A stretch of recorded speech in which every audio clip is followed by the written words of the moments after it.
لشكون؟ ميا جريبي. تفضل تفضل الاخت ميا. لا عارف، فاهم مليح، فاهم مليح. تفضل الاخت ميا، سيده ميا.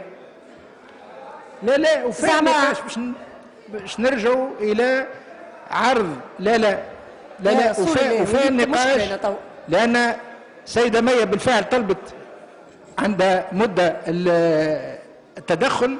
تفضل سيده ميا، ثم سنعرض فعلا مبدا عرض الفصل على النقاش. اذا كان قبلنا الفصل هذا. نعم شنو؟ لا تفضل سيده ميا. فعلا عندي مدة طويلة جدا من اللي طلبت الكلمة، ومن عرش زملائي النواب والتوانسة اللي يتبعوا يفهموا علاش أنا ما خذيتش الكلمة إلا بعد هالأمر هذايا.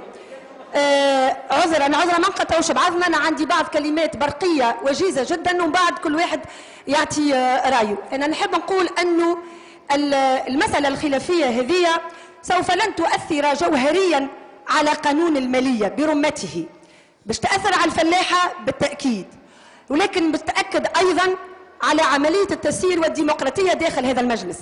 أنا بعجالة وببرقية نحب نذكر بالوقائع اللي والحمد لله أن التوانسة يتابعوا فيها عبر شاشة التلفزة.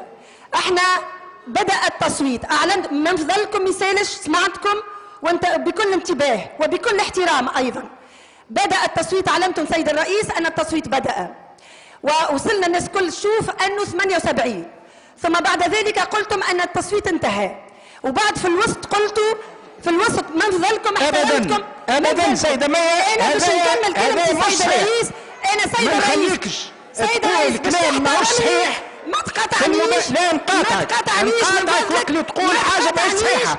عندي الحق باش نتكلم، ما تقاطعنيش. لا عندك الحق باش تقول كلام صحيح. لا من فضلك يعيشك سيد الرئيس، ما تقاطعنيش من باب احترام لا نحترم الكلام اللي يبدا صحيح. لا رئيس ما علمتش على نهاية التصويت. ماهوش صحيح هذا. حقي في الكلمة ماهوش صحيح. لا تصادر حقي في الكلمة.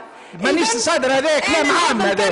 لا وصادر الكلمة اللي ماهيش جانب الحقيقة. ما قطعت حتى حد، خليني نكمل ومن بعد قول اللي تحب سيد لا الرئيس. ما تقولش اللي تحب. إذا قلت أنه في وسط التصويت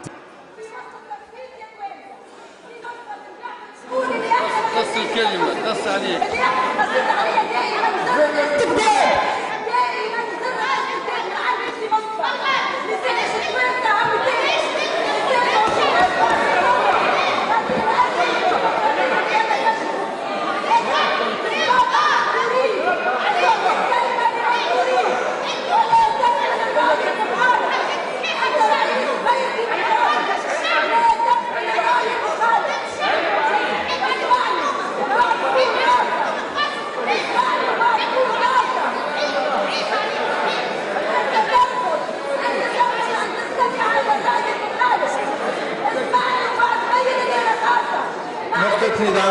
نقطة نظام سيد مولد الرياح.